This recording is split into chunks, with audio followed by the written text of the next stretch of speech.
Haleluya, puji nama Tuhan. Saudara, shalom. Selamat hari Minggu bagi Bapak Ibu Saudara yang dikasihi Tuhan. Hari ini kita mengucap syukur Tuhan masih memberikan kita kesempatan untuk bisa datang dan beribadah kepada Tuhan. Saudara, pertama-tama saya mengucapkan selamat datang, selamat hari Minggu bagi beberapa jemaat Tuhan yang sudah dapat hadir pada hari ini. Ya, sekali lagi bagi beberapa jemaat Tuhan yang sudah dapat hadir pada hari ini. Beliau-beliau ini adalah yang sudah divaksin yang kedua kali beberapa waktu yang lalu, dan atas anugerah Tuhan, kerinduan hati mereka untuk beribadah pada hari ini, mereka datang ke rumah Tuhan. Jadi saya mengucap syukur atas Bapak Ibu Saudara yang sudah datang pada hari ini. Dan pada hari ini juga saudara, kita dapat special treatment karena hari ini kita akan mendengar kebenaran firman Tuhan. Kita masih membicarakan hidup yang berkemenangan karena kita masih ada di dalam suasana Paskah dari awal bulan ini, yaitu bulan April. Jadi hari ini kita mau melihat hidup yang berkemenangan dan seorang hamba Tuhan yang mengasihi Tuhan dan juga yang menggembalakan di Arcadia, yaitu The Branch Church. Ya, mari kita sambut dengan ucapan syukur Pastor Prayudi Wijojo. Oke, puji Tuhan. Haleluya.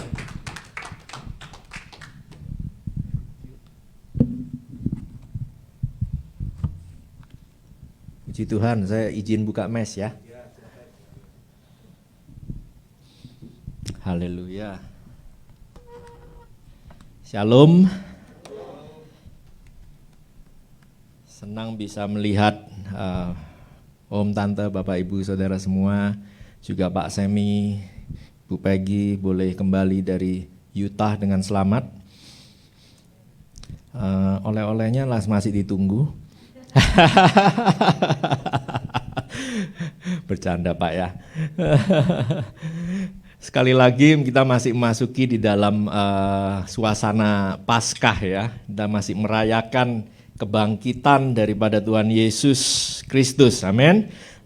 Saya mengucap syukur kesempatan yang diberikan oleh Pak Semi. Terima kasih banyak.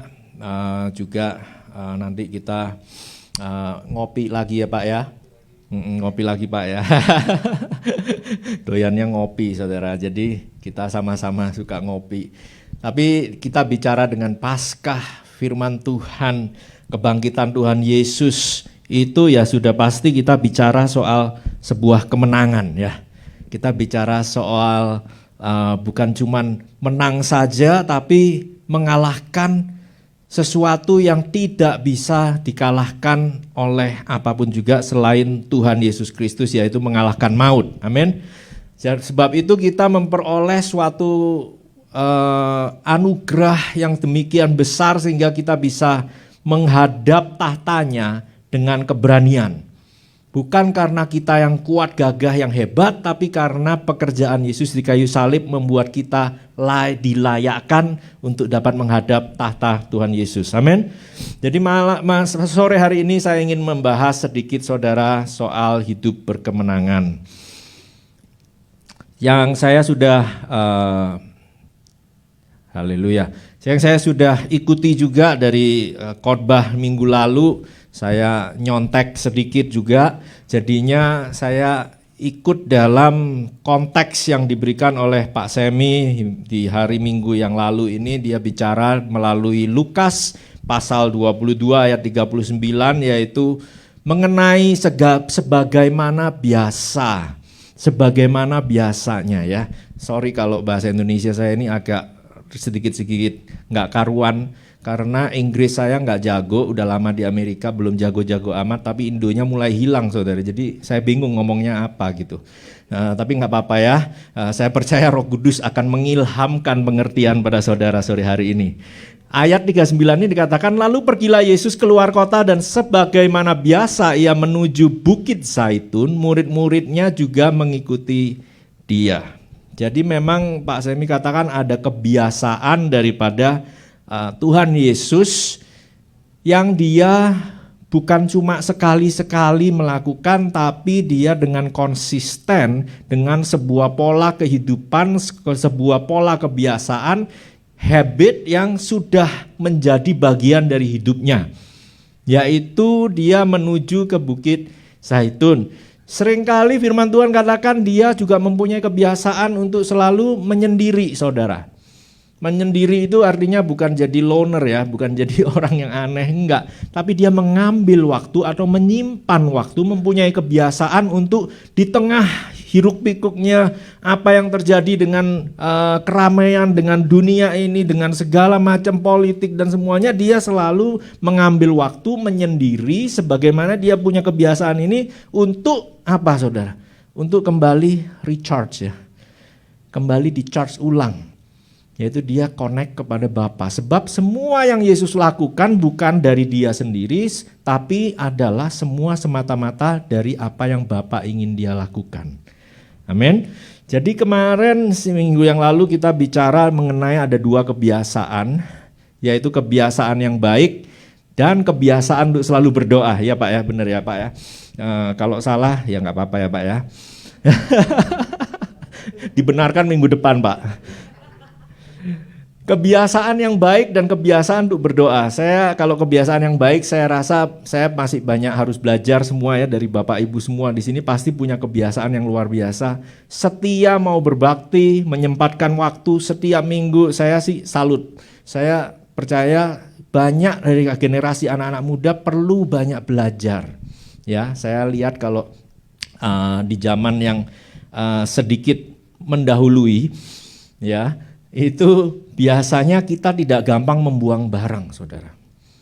Tapi di generasi yang baru ini kita mempunyai kebiasaan untuk sepertinya peduli lingkungan tapi sering buang barang, saudara. Bener ya? Ini handphone saya ini peduli lingkungan nih, smartphone saya. Tapi begitu rusak, mau ngapa? Buang, ganti yang baru. Tapi seringkali saya melihat saya punya seorang teman yang masih pakai BlackBerry, saudara. BlackBerry yang pakai keyboard, yang masih begini, saudara. Walaupun sudah update-nya tidak ada. Saya tadi pagi kebetulan lihat satu artikel, ternyata ada, kalau Bapak Ibu mungkin tahu, ada artis Hong Kong, aktor Hong Kong namanya Chow Yun Fat ya. Tahu ya? Gangland Boss itu kan ya yang main ini ya. Itu ternyata dia walaupun dia multimilioner kaya sekali, tapi teleponnya sampai tahun lalu masih Nokia, saudara. Ya. Dia punya kebiasaan apa? Walaupun dia terkenal punya uang banyak, dia punya kebiasaan hidup biasa saja, hemat, cukupnya aja. Sampai tahun lalu baru akhirnya beli smartphone. Ya, jadi saya percaya kita punya kebiasaan-kebiasaan yang baik, itu perlu kita teruskan. Kebiasaan berdoa kita sudah pelajari minggu lalu dari Pak Semi. Tapi ada satu saya ingin lanjutkan malam hari ini ya. Pada Lukas pasal 22 ayat yang ke-40, di situ dengan konteks yang sama, Tuhan Yesus itu katakan berdoa supaya kamu jangan jatuh dalam pencobaan. Pentingnya hidup berdoa ya. Kalau kita mau cari firman Tuhan tuh gampang. Ke YouTube, ke Facebook banyak dah nemu. Bisa dapat pengetahuan firman Tuhan, bisa dapat ilham, bisa dapat wahyu. Wah pokoknya dengerin aja, banyak sekali pendeta-pendeta di YouTube sana, kebaktian dari gereja mana aja dengan zaman online nih bisa lah dengerin. Ya, bisa dapat semuanya bisa. Mau fellowship bisa lah, Zoom juga bisa, kita ketemu Zoom meeting ya. Masih bisa ketemu, makan apa semua, jaga jarak ya dengan kesehatan yang kita bisa ambil hati-hati, kita masih bisa bertemu, kita masih bisa fellowship, kita masih bisa ini. Perjamuan kudus kita masih bisa perjamuan kudus. Tapi kalau ngomong doa, saudara, tidak bisa, saudara. Itu semua cuma antara saudara dengan Tuhan. Tidak bisa itu. Nyontek orang tidak bisa. Itu hanya bisa dilakukan antara saudara dan Tuhan. Kebiasaan yang ini sangat spesial, sangat unik sekali. Tidak bisa kita mau belajar-belajar ke conference doa kemana, nggak bisa.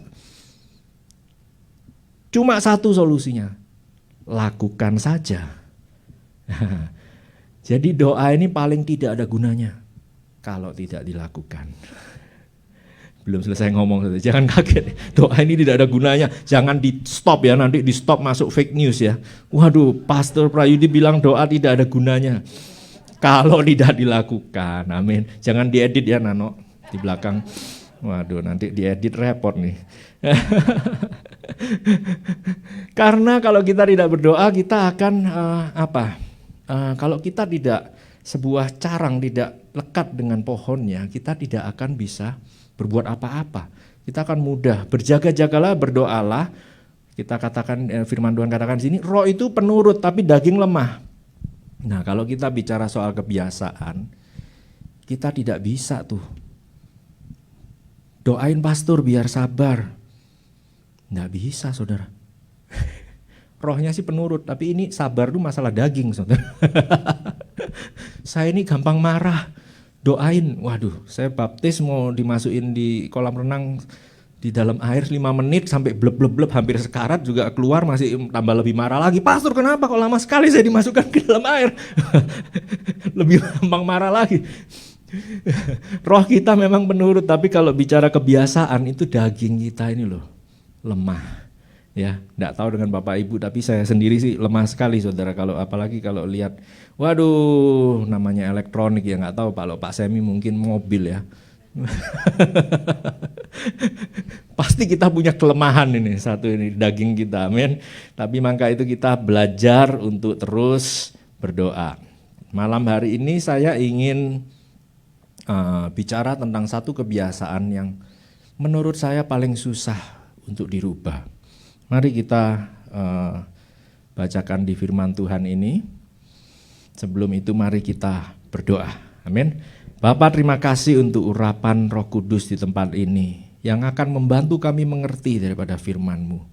Tuhan, biar Engkau sendiri yang menjadi awal dan akhir, dan Engkau sendiri yang akan memberikan dan berbicara tempat ini. Tuhan, pakai kami semua, pakai hamba-Mu untuk Tuhan bersama-sama kami dapat menemukan daripada transformasi di dalam hadirat-Mu. Dalam nama Yesus kami berdoa. Amin. Di perikop pada ayat pasal di Kisah Para Rasul ini, pasal yang pertama sampai ayat yang ke-6 sampai 8. Setelah kebangkitan Tuhan Yesus, murid-murid Yesus sudah bertemu dengan Tuhan Yesus waktu dia sudah bangkit. Kemudian ekspektasi mereka dan cara berpikir mereka membayangkan sesuatu yang akhirnya Tuhanku mengalahkan maut. Akhirnya kami, Tuhan siap membangun kerajaannya di bumi ini. Akhirnya Romawi bisa dikalahkan, karena pada saat itu regimen Romawi adalah sebuah kekuasaan yang menguasai dunia dan kuat sekali.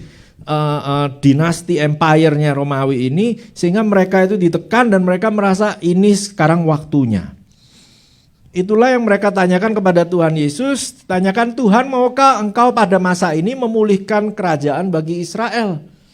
Mereka mungkin dalam hati mereka berharap Tuhan bilang, memang itu saya dibangkitkan. Tapi yang mereka temukan berbeda. Dia menjawab, Engkau tidak perlu tahu masa dan waktu. Yang ditetapkan Bapa sendiri menurut kuasanya. Tetapi kamu akan menerima kuasa. Amin. Kalau Roh Kudus turun ke atas kamu dan kamu akan menjadi saksiku di Yerusalem, Yudea, Samaria sampai ke ujung bumi. Jadi Tuhan Yesus katakan, apa yang di pikiran kamu, apa yang menurut kamu menjadi solusi terbaik di dunia ini, itu belum tentu pikiran Tuhan. Dan belum tentu itu yang kehendaknya Tuhan. Jadi seringkali makanya waktu kita berdoa, sering kita membangun kebiasaan untuk membangun hubungan iman kita dengan Tuhan, kita menemukan sebuah jalan-jalan buntu yang kita merasa Kenapa sih kok nggak bisa, just begini aja lah Tuhan, just do it, you are so powerful. Engkau sangat berkuasa. Udah, dengan sekejap mata aja Tuhan bisa selesaikan masalah ini, kok nggak diselesaikan. Kadang kita tidak mengerti masa dan waktu. Tapi saya percaya Bapak Ibu Saudara di sini setia melayani Tuhan, setia berbakti kepada Tuhan. Bapak Ibu Saudara pasti punya banyak kesaksian di mana saudara tidak mengerti, Bapak Ibu tidak mengerti masa dan waktu, tapi Tuhan itu selalu tepat waktu. Benar ya? Saya rasa kalau saya kasih mic satu-satu pasti bisa bersaksi tempat ini. Amin. Jadi semua itu tidak selalu sesuai dengan pikiran kita. Di saat mereka memikirkan kemenangan lahiriah, Allah memiliki gambaran yang berbeda tentang hidup berkemenangan. Yang dipikirkan mereka adalah yang lahiriah. Tapi Allah memikirkan sesuatu yang jauh lebih besar, jauh lebih indah, jauh lebih mulia, jauh lebih dahsyat, saudara. Sebab itu hidup berkemenangan itu bukan berarti saudara hidupnya itu enak, nyaman, tidak ada masalah. Bukan. Bukan itu saudara. Hidup berkemenangan itu bukan itu. Siapa di sini yang mau menjadi serupa dengan Kristus? Mungkin kita angkat tangan semua ya. Saya sendiri pun mau. Saya mau jadi serupa dengan Kristus. Tapi apa yang dibutuhkan untuk menjadi serupa dengan Kristus? Seorang atlet, seringkali firman Tuhan katakan seperti atlet ya. Seperti seorang atlet itu tahu, walaupun dia mempunyai badan yang kekar, belum tentu dia menang dalam pertandingan. Walaupun dia punya natural ability, punya talenta yang hebat, belum tentu menang pertandingan. Saya mempunyai seorang anak dari kakak saya itu di high school, dia seorang pelari. Dia secara natural alami gesit saudara, kenceng kalau lari. Ya kira-kira beda sama saya, beda tipis lah ya.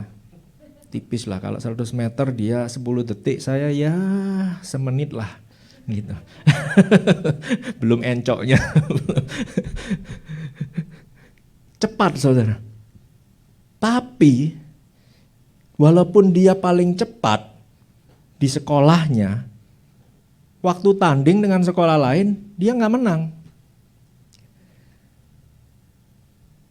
Karena di dalam sebuah pertandingan itu diperlukan persiapan. Amin. Jadi waktu kita memikirkan sesuatu gambaran tentang hidup berkemenangan, itu bukan berarti kita dipimpin untuk hidup enak-enak. Sebab Tuhan Yesus tidak mati di kayu salib untuk kita hidup enak, benar gak? Tuhan tidak mati di kayu salib, sengsara, disiksa, supaya kita hidupnya penuh dengan tidak ada kesulitan. Kan semua sudah ditanggung oleh Yesus semuanya. Tidak saudara. Justru Yesus mati di kayu salib dan bangkit, dia katakan, beritakanlah kematianku. Pikul salibmu, kabarkanlah Injil ke seluruh dunia. Jadikanlah semua bangsa muridku. Justru dengan kemenangan yang Yesus sudah tanggung dan kemenangan yang Yesus sudah janjikan dalam hidup kita sebagai orang percaya, justru kita mempunyai sebuah mandat yang besar. Justru kita mempunyai sebuah panggilan surgawi yang besar, yang mulia, yang kita dapat lakukan dengan giat. Amin. Kebiasaan yang paling sulit saudara untuk dirubah menurut saya adalah kebiasaan pola berpikir. Menurut saya itu paling sulit saudara. Pola berpikir. Karena kita tadi sudah baca roh itu penurut, tapi daging lemah. Daging ini termasuk juga cara berpikir kita, cara kita berperasaan, cara kita punya emosi ya, semuanya. Cara berpikir itu menurut saya salah satu yang paling susah. Coba saja tanya sama suami atau istri saudara. Iya memang benar pastor, ini paling gak bisa berubah nih. Begitu, ya benar ya, sudah sering dengar ya. Ini memang dari dulu gak mau berubah ini pastor. Lah itu apa? Yang gak mau berubah bukan kebiasaannya, cara berpikirnya itu loh. Waduh pastor, saya tidak bisa kalau gak makan nasi. Nah, cara berpikir, ya benar ya. Waduh tidak bisa pastor, tidak bisa, saya tidak bisa berdoa. Loh, itu cara berpikir. Ya. Saya tidak mungkin sukses. Ya itu semua pola berpikir kita. Susah sekali kan. Menurut saya salah satu yang paling susah untuk dirubah adalah cara kita berpikir. Sebab itu firman Tuhan di Roma 12 katakan perbaharuilah. Renew your mind. Yang ini gampang khawatir sekali. Saya kalau ketemu orang yang tanya, pastor tolong doain, ini begini. Oh jangan khawatir, saya bilang. Kalau kamu begini, itu kita udah pernah ngalamin. Pasti Tuhan akan tolong kamu, begini. Ya, pasti Tuhan pasti tolong. Iya, tapi itu kan pastor. Saya dulu pengalaman saya beda, nggak begitu. Saya mau sih beriman, tapi kenyataannya gimana nih Pak? Nah, loh kalau nanya dikasih jawaban, Mbok ya, kok dibalikin? Banyak sekali khawatirnya, khawatir ini, khawatir itu, khawatir ini. Khawatir itu baik ya. Karena kita akan mempunyai suatu firasat untuk ada sesuatu bahaya, sedangkan kita menjadi khawatir dan kita akan mempersiapkan diri yang terbaik, mempunyai persiapan. Tapi kalau khawatir itu membuat kita bukan mempersiapkan diri, tapi justru membuat kita ini paralyzed, stuck, ya, tidak bisa maju, tidak bisa mundur, ya itu. Filmnya Dono, maju kena, mundur kena. Repot. Nah ini apa? Karena pola berpikir. Saya ingin kita lihat satu saja, dua hal yang saya mau kita lihat. Ini kok ngebut bener ya dipencet. Adalah statement ini, salibnya adalah kemenanganku. Kalau kita struggle dengan di sini, ada orang begini. Ini kejadian benar saudara. Ada satu orang, saya lupa namanya, saya baca sebuah berita. Dia itu pada waktu dia sedang menginspeksi sebuah warehouse, di dalam warehouse ini, gudangnya ini yang besar, dia waktu ngecek inventory semuanya, dan dia masuk ke suatu ruang pendingin, lalu dia lupa kekunci di dalam ruang pendingin ini. Waktu dia ke situ kekunci, klak, waduh, kekunci. Dia lupa, ternyata ini ruang pendingin kosong, nggak ada inventory, nggak ada barangnya. Dia mau keluar tidak bisa. Dia gedor-gedor, dia mulai panik, dia mulai resah, dia mulai berpikir, aduh apa yang bisa saya lakukan untuk bisa ini, panggil-panggil pegawai, nggak ada yang dengar. Sampai akhirnya dia stuck di situ selama lebih dari 24 jam. Dan sayang sekali ditemukan kemudian harinya sudah meninggal di dalam. Apa yang terjadi? Diteliti bahwa badannya ini meninggal karena hipotermia, karena kena kedinginan, ya. Karena kedinginan dia akhirnya merah kedinginan ini jadi hipotermia dan dia akhirnya meninggal. Tapi ini yang anehnya, itu ruang pendinginnya rusak. Jadi apa yang terjadi, saudara? Yang terjadi adalah pikirannya berpikir dia kedinginan. Pola berpikirnya dia berkata, aku udah di dalam ruang pendingin. Padahal ruang pendingin ini kenapa dalamnya kosong? Karena ruang pendingin ini rusak. Karena panik dan ini dia akhirnya, padahal suhunya di dalam hanya sedikit di bawah normal. Tapi karena pikirannya sudah diselimutin dengan ketakutan dan dengan kekhawatiran, dan akan dia berkata, aku akan mati ini.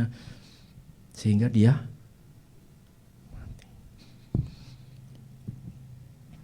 Sebab itu satu yang saya diajarkan pada saat daging ini lemah, pada saat saya mengalami pencobaan.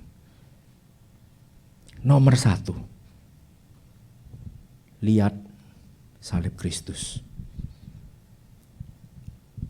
Lihat salib Kristus. Saya diajarkan, waktu saya muda, saya struggle. Kadang-kadang, look at the cross. Gak ada the cross. You can see the cross. Di mana? Di sini. Lihat kepada Yesus di kayu salib. Pandang dia. Lihat salibnya. Look at the cross. Look at the cross. Kolose 3 katakan, karena itu kalau kamu dibangkitkan bersama dengan Kristus, carilah perkara yang di atas di mana Kristus ada, duduk di sebelah kanan Allah. Pikirkanlah perkara yang di atas, bukan yang di bumi. Jadi kalau saudara, pikiran saudara sedang struggle, sedang bergulat, sedang keruh. Saudara, kalau pikiran kita keruh, kita tidak akan bisa menyelesaikan masalah. Tidak bisa. Sebab itu dikatakan, makanya Daud mengatakan, tenanglah hai jiwaku. Sebab when you calm down, baru kita dapat berfungsi dengan baik.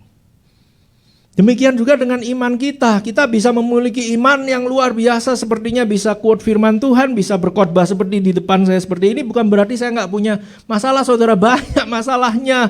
Saya juga keruh, tapi ini yang harus menjadi kebiasaan kita lihat pada Kristus.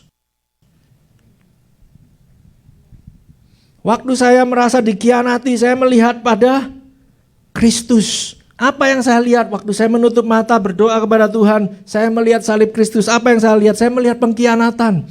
Saya melihat Yesus dianiaya bukan karena dia salah, karena dia benar. Saya melihat dia sengsara. Saya melihat dia dipecut, saya melihat dia dihakimi, diludahi, ditusuk, dipukuli. Saya melihat salib Kristus dan saya melihat, Tuhan, Engkau sudah merasakan semua ini, apa yang aku rasakan. Dan Pak Semi minggu lalu bilang, satu yang sudah mengalahkan dunia. Tuhan Yesus bilang di Yohanes bahwa aku telah mengalahkan dunia. Sebab itu bukan kuat bukan gagah kita, saudara. Makanya kita perlu salib. Saya simpel saja, saudara. Salib ini menjadi lambang iman saudara dan saya. Secara tidak langsung. Ya, kalau ngomong Christian pasti salib. Mungkin saudara pakai kalung, salib. Ya, mungkin saudara punya anting-anting, ada salib. Di rumah ada salib. Ya, ada di gereja ada salib. Ya, kecuali di gereja kami nggak ada salibnya. Sebelum bertobat saya. Tapi kita lihat salibnya itu bukan cuman di dinding atau di kalung, tapi ada di hati kita, amin. Ada di dalam pikiran kita, amin. Semua itu kita, waktu kita melihat salib Kristus, ini bukan cuman lambang, saudara. Ini adalah cara Tuhan merubah pola pikiran. Artinya apa? Kalau saudara lihat salib, seharusnya saudara tidak melihat sesuatu yang baik. Salib itu bukan lambang sesuatu yang baik. Salib itu lambang kriminal. Salib itu lambang kejahatan. Lambang hukuman. Salib itu lambang apa? Lambang penyiksaan, penuduhan, embarrassment, dipermalukan di depan publik, itu disalib, saudara. Tapi lihat bagaimana Tuhan Yesus merubahkan semua yang menjadi yang dunia ini anggap foolish atau menjadi malu. Tuhan Yesus rubahkan sehingga saudara dan saya melihat salib dengan hal yang berbeda. Kalau saudara bisa melihat salib itu berbeda, tidak ada konotasi negatifnya, berarti saudara dan saya bisa berubah cara berpikirnya. God can change the way you think. Mindset kita, pola berpikir kita bisa berubah, saudara. Bisa. Lihat salib Kristus.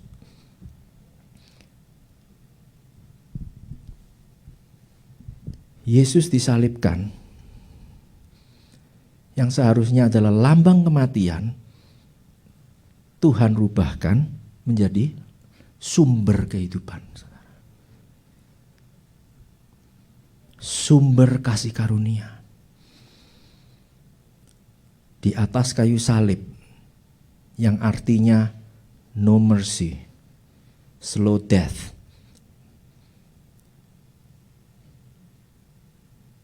Justru di atas kayu salib kita menemukan pengampunan dan hidup yang kekal. Tuhan Yesus merubahkan semua itu. God can turn. Tuhan bisa merubahkan apa yang iblis, musuh, maksudkan untuk suatu yang jelek untuk saudara. God can turn it into something good. Tuhan bisa merubahkan menjadi suatu yang baik, suatu yang indah. Yang tadinya hina justru menjadi mulia, saudara. Sebab itu tidak usah malu, saudara, akan masa lalu kita. Tidak usah malu. The past is in the past. Alamatnya alamat lama. Jangan dikunjungin lagi alamat lama. We have a new address.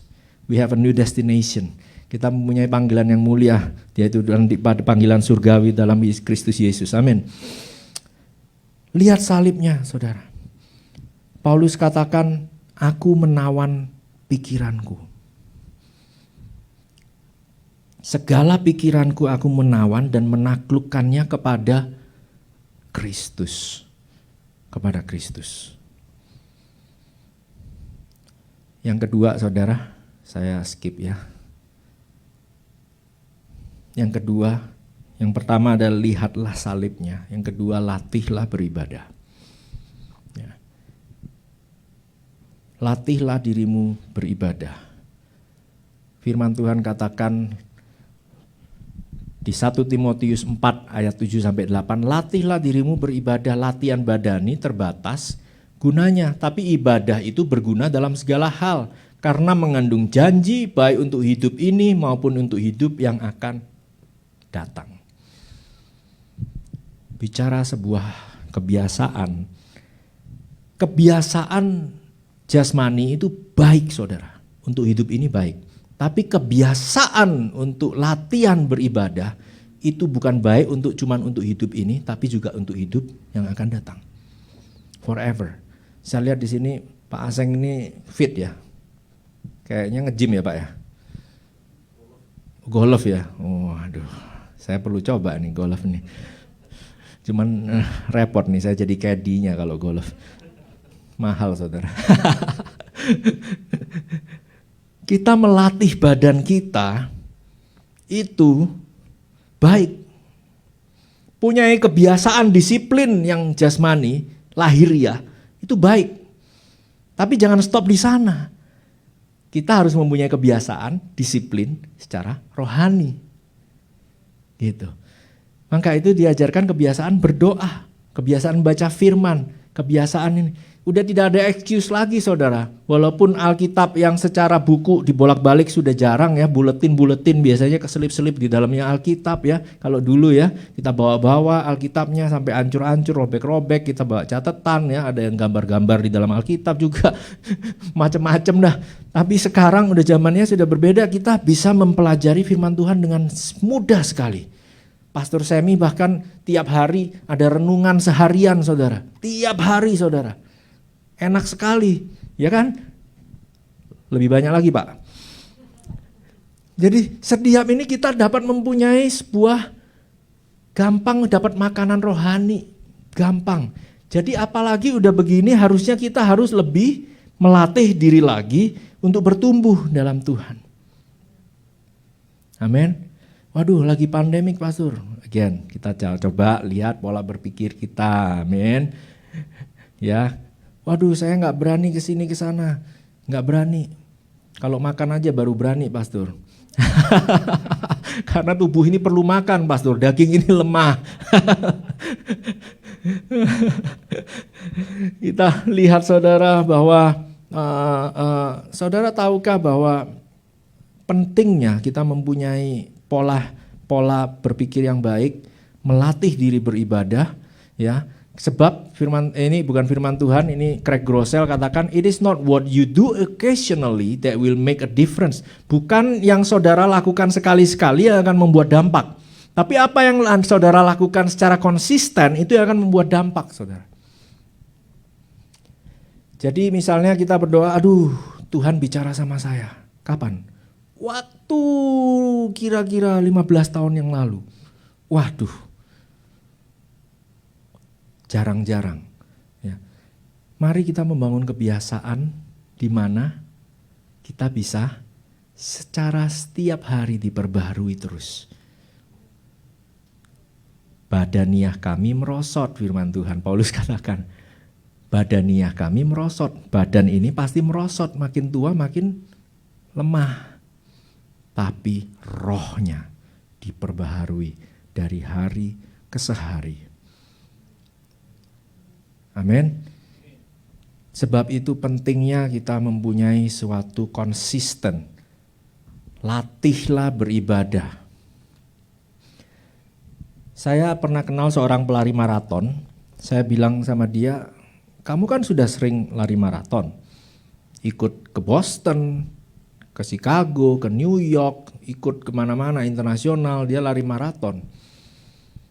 Saya tanya sama dia, kalau kamu udah sering lari maraton, besok ikut maraton bisa nggak? Nggak bisa. Kenapa? Kan kamu udah sering, kamu udah pernah berkali-kali. Kenapa nggak bisa? Karena harus ada persiapan, latihan. Demikian juga dengan pola berpikir, saudara. Kita mulai dari yang kecil. Ya. Waktu ibu saya itu diabetes. Ya, ibu saya itu ada diabetes. Mama saya kan sering kali ya kasih tahu, "Ma, makannya tolong, Ma." Ya. Nasinya, Ma. Gulanya, ini semua ya, makanan ininya dan lain-lain. Dia bilang, enggak apa-apa, gampang. Sebelum makan, suntik, katanya. Aduh, susah ya saudara ya. Demikian juga secara rohani saya harap kita tidak seperti respon kita secara badani, secara jasmani lahiriah. Karena secara rohani, itu kalau saudara merespon dengan benar, walaupun badan ini lemah ya, daging ini lemah, kalau saudara merespon dengan benar, roh itu penurut. Dan roh yang di dalam saudara dan saya, itu roh yang sama yang membangkitkan Yesus dari kematian. Powerful, luar biasa kuatnya dan dahsyatnya roh itu, yang dapat memberikan kita kuasa. Jadi, mari kita belajar untuk meresponi apa yang Tuhan ingin lakukan. Jangan bilang gak bisa dulu. kita katakan, Tuhan, I'm willing. Sama seperti Maria waktu katakan, aku gak ngerti what is happening, kenapa ada tiba-tiba aku bisa ada. Tapi I'm willing, aku bersedia. Pikiranku gak nyampe, sebab apa yang dipikirkan Tuhan sama kita beda. Gak nyampe. Tuhan, gereja ini gimana? Gimana kita bisa bertumbuh, kita bisa memberikan dampak. Pikiran kita gak nyampe, saudara. Tapi buka hati, buka pikiran, izinkan Roh Kudus yang akan memberikan kita nasihat, yang akan memberikan kita penghiburan. Kalau saudara mengalami satu kesulitan secara mental, banyak sekali saat-saat ini orang yang menderita dengan mental, ya, pikiran sedih, bisa tiba-tiba sedih, bisa tiba-tiba menangis, tiba-tiba depresi, tiba-tiba ini. Saudara, saya mau katakan pada saudara bahwa semua itu Tuhan Yesus alamin. Semua itu Tuhan Yesus juga sudah melewati. Sebab itu mari kita lihat ke salib Kristus. Mari kita melatih diri kita. Mulai dari hal-hal yang kecil. Kita belajar untuk bersandar kepada Tuhan. Semuanya itu Yohanes 16:33. Kukatakan kepadamu supaya kamu beroleh damai sejahtera dalam aku. Dalam dunia kamu menderita penganiayaan. Tetapi kuatkanlah hatimu, aku telah mengalahkan dunia. Amin. Sebab bukan saudara dan saya yang akan menjadi hebat dan mengalahkan dunia, bukan. Tapi melalui Dia yang sudah mengalami dan menderita semuanya itu. Dan membuktikan bahwa Dia Allah yang sesungguhnya, bangkit pada hari yang ketiga. Dia naik ke surga dan Dia katakan, aku akan memberikan kamu kuasa. Sebab itu Paulus bisa katakan, bukan aku, tapi Dia yang di dalam aku. Makanya Paulus katakan, aku dapat melakukan segala perkara, dapat kutanggung di dalam Yesus. Apapun dia bisa tanggung, penderitaan, kekurangan, kesakitan, semua itu dia tanggung, saudara. Dalam kehidupan Rasul Paulus, dia katakan, semua itu aku bisa tanggung. Sebab Dia yang memberikan kekuatan. Saudara tidak dipanggil cuma hidup nyaman, tapi saudara dipanggil untuk hidup menang. Menang dalam Kristus, menang dalam setiap pikiran saudara, menang dalam keluarga saudara, menang dalam sikap-sikap saudara, menang dalam keputusan-keputusan saudara, menang dalam segala pergumulan saudara, menang sebab saudara tahu bahwa Yesus telah mengalahkan dunia. Amin. Saya harap saudara bisa diberkati, Bapak Ibu semua. Mari kita berdoa, amin. Dan kita minta Roh Kudus menguatkan kami semua. Tuhan, terima kasih untuk sore hari ini. Firman-Mu yang sangat sederhana, Tuhan. Tuhan, aku berdoa khususnya untuk pikiran-pikiran kami. Tuhan, kami mau menawan segala pikiran.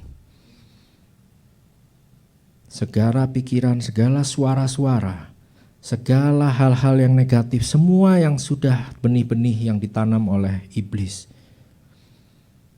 Segala penyesalan, segala kekhawatiran, segala hal-hal yang membuat sepertinya sulit untuk bergerak maju. Dan Tuhan, kami mau menaklukkannya pada Kristus. Roh Kudus, kalau ada di tengah-tengah jemaat Tuhan di sini yang rindu mengalami kemenangan, biar itu terjadi pada sore hari ini. Dimulai dari sikap yang mau berubah.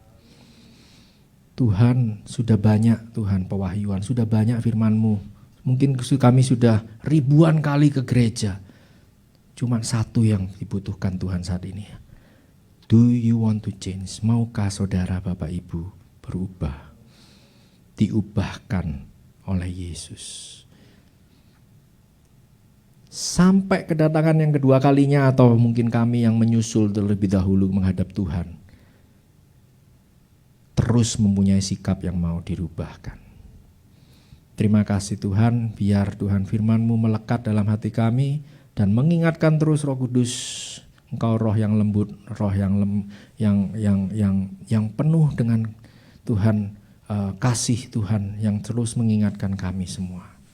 Terima kasih Tuhan, terima kasih untuk kesempatan ini Tuhan, biar Kau berkati jemaat Tuhan di FIC dan Pastor Semi dan Bu Peggy Tuhan. Terima kasih untuk hati yang besar dalam hidup mereka. Dalam nama Yesus kami berdoa. Amin. Amin. Makasih Pak. Puji nama Tuhan. Siapa yang merasa diberkati Tuhan, saudara? Amin. Haleluya. Sungguh firman Tuhan yang luar biasa, sederhana namun berbicara bagi setiap kita.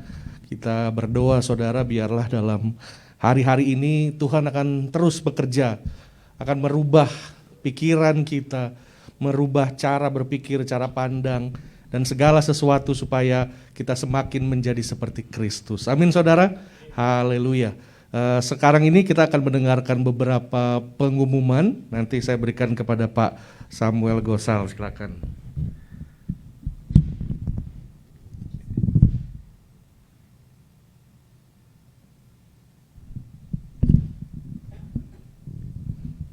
Selamat sore saudara-saudara semua. Kita kembali diberkati dengan firman Tuhan yang luar biasa yang dibawa oleh Pastor Prayudi.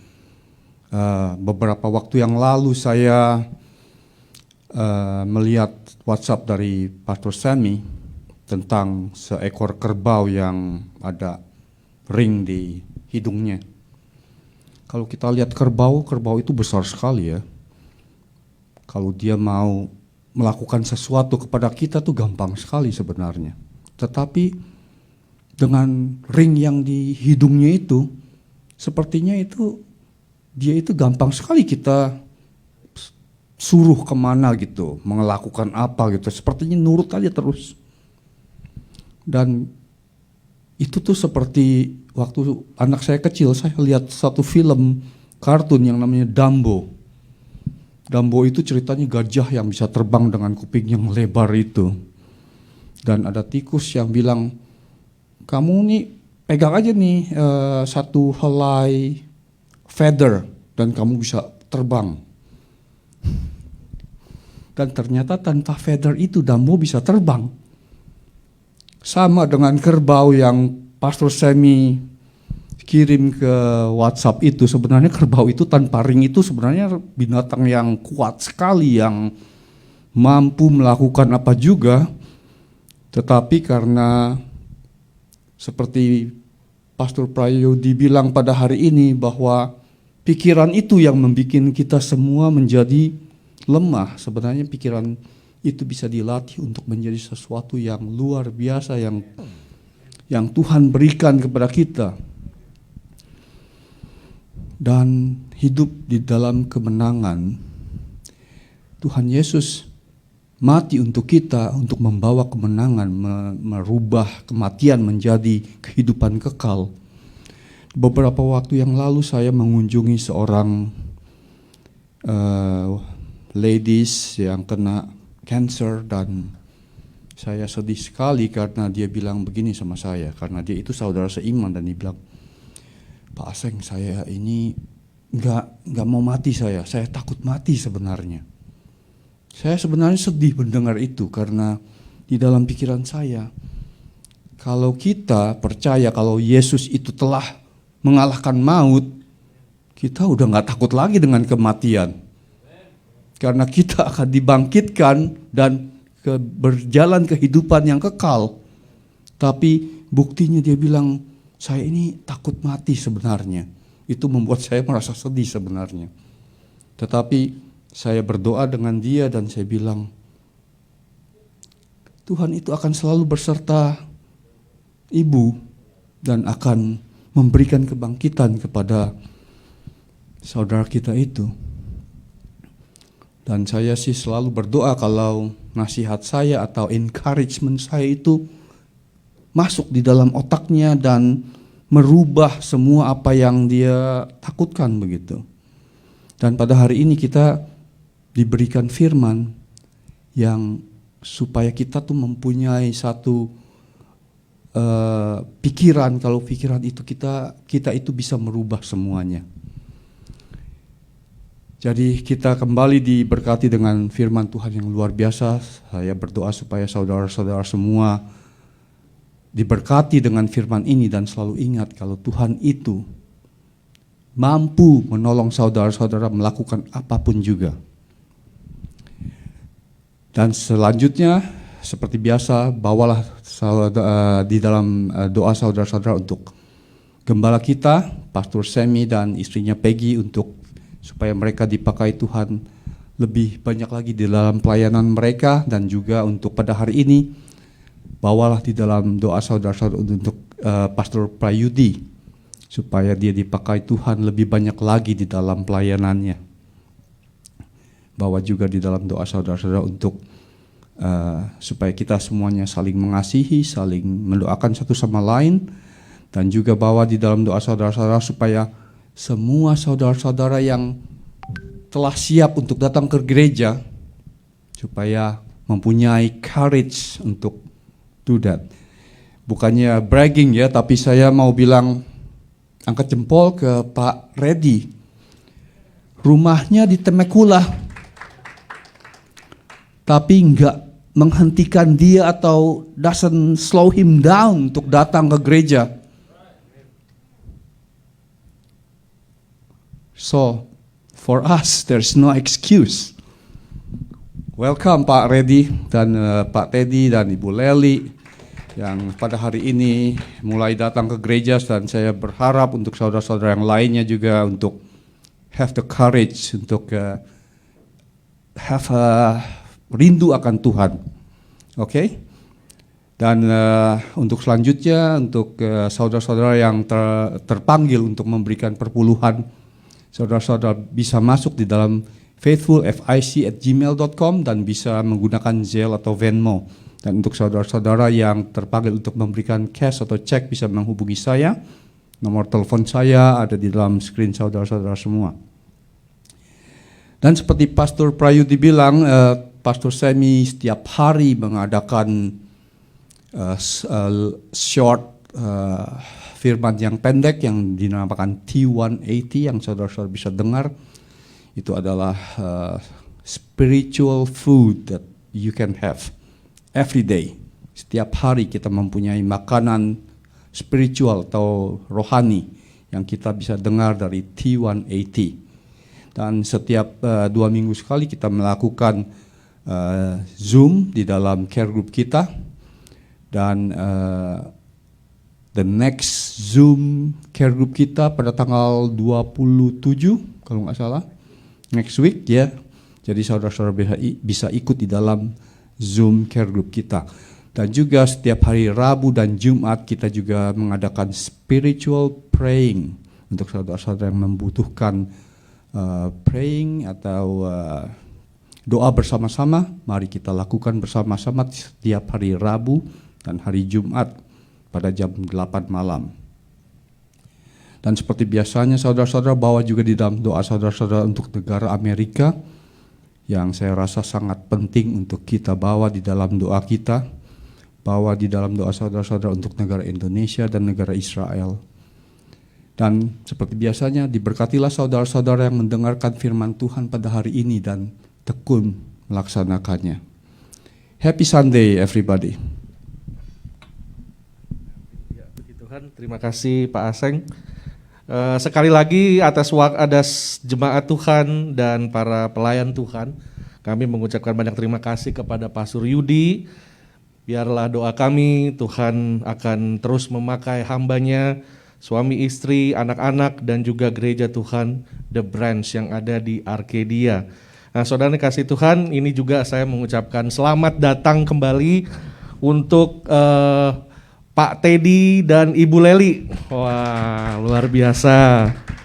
Pak Teddy dan Ibu Leli juga untuk kerinduannya mau datang. Hari ini juga sebenarnya ada seorang ibu yang lain. Tapi kita pelan-pelan mulai melihat saudara, jemaat-jemaat Tuhan mulai kembali. Pak Redi sudah tidak diragukan lagi, dengan walaupun tinggalnya jauh tapi hampir tiap minggu datang. Terima kasih Pak Redi. Juga buat Bapak Ibu Saudara yang sudah melayani tiap minggu, puji Tuhan. Dengan ini juga saya mau mengajak saudara untuk mulai memikirkan datang in person untuk beribadah. Namun alangkah lebih baiknya memang kalau sudah divaksin yang kedua, supaya kita semua sama-sama saling menghargai saudara, dan kita juga melakukan apa yang sudah dianjurkan oleh pemerintah. Saudara yang dikasihi Tuhan, kami juga mengucapkan terima kasih atas persembahan, perpuluhan, dan korban ucapan syukur bagi Bapak Ibu Saudara yang kami sudah terima. Terima kasih, Tuhan Yesus memberkati. Kami juga mengucap syukur kalau sore hari ini kami dapat beribadah bersama-sama, dan saudara, biarlah kasih dan kemurahan Tuhan dapat kita nikmati tiap-tiap hari. Dan untuk itulah kita akan menyudahi ibadah pada sore hari ini. Sekali lagi ada pengumuman hari ini, atas nama Gereja Tuhan FIC, saya ingin mengucapkan selamat ulang tahun kepada Bapak David, Ibu Lilian. Kepada Bapak David yang hari ini Tuhan tambahkan 1 tahun usia. Puji nama Tuhan. Saudara yang mengikuti tayangan Facebook ini bisa tulis di kolom komentar, selamat ulang tahun untuk Pak David. Puji Tuhan saudara. Mari kita bangkit berdiri, kita akan sudahi ibadah kita pada hari ini. Kita juga bersyukur hari ini second week untuk anaknya Pak Leo yang membantu kita di multimedia. Puji Tuhan. Ya, terima kasih. Haleluya. Mari kita tundukkan kepala, kita datang kepada Tuhan. Kami mengucap syukur Tuhan Yesus. Engkau Allah yang luar biasa, kami tahu bahwa Engkau mengasihi kami. Kami berdoa untuk hamba-Mu yang sudah Tuhan kirim, Pastor Prayudi dan Ibu Sansan, dan bahkan jemaat Tuhan yang digembalakan yang di Arkedia. Kami berdoa Tuhan, pakailah beliau dengan ajaib, dan biarlah makin banyak jiwa yang diraih untuk hormat dan kemuliaan nama-Mu ya Bapa. Kami berdoa untuk keluarga-keluarga jemaat yang sudah hadir pada hari ini. Semuanya Tuhan, kami berdoa biar Tuhan terus akan memberkati mereka ya Bapa. Dan kami berdoa untuk semua yang masih akan menunggu vaksin dan lain-lain, biar Tuhan yang campur tangan dalam semua itu. Kami berdoa biarlah kebenaran firman Tuhan sanggup untuk mengubah pola pikir dan pola kebiasaan kami menjadi sama seperti Kristus. Hari ini kami membawa pulang berkat yang datang luar biasa daripada Tuhan. Terima kasih Bapa, terima kasih Tuhan Yesus. Kami berdoa, kami mengucap syukur, dan kami mengangkat tangan menerima kasih Kristus. Tuhan menyinari engkau dengan wajah-Nya, kasih anugerah dan rahmat-Nya yang indah akan menyertai dan menuntun engkau. Diberkatilah engkau di dalam keluargamu, di dalam usaha, bisnis, bahkan sekolahmu. Apabila engkau mendengarkan firman Tuhan, engkau menyimpannya, taat dan setia melakukannya, maka apapun yang tanganmu kerjakan, dibuat Tuhan menjadi berhasil. Biarlah berkat Abraham, Ishak dan Yakub membuat engkau naik dan bukan turun, menjadi kepala dan bukan ekor. Dan biarlah kasih dan penyertaan melalui Roh-Nya yang kudus akan menyertai kita semua dari hari ini sampai Tuhan Yesus datang kedua kali Maranatha. Di dalam nama Tuhan Yesus Kristus, haleluya, amin. Puji nama Tuhan saudara. Sekali lagi tambahan pengumuman buat Bapak Ibu yang mungkin sudah mulai berpikir kalau pintu gereja sudah mulai dibuka, dan mungkin berpikir, apakah tayangan Facebooknya akan berhenti? Enggak saudara, kita online tayangan Facebook akan terus berjalan sampai Tuhan Yesus datang. Jadinya saudara jangan perlu khawatir. Kalau mau datang memiliki fellowship dan persekutuan, silakan datang. Dan selamat hari Minggu, Tuhan Yesus memberkati. Haleluya. Iya.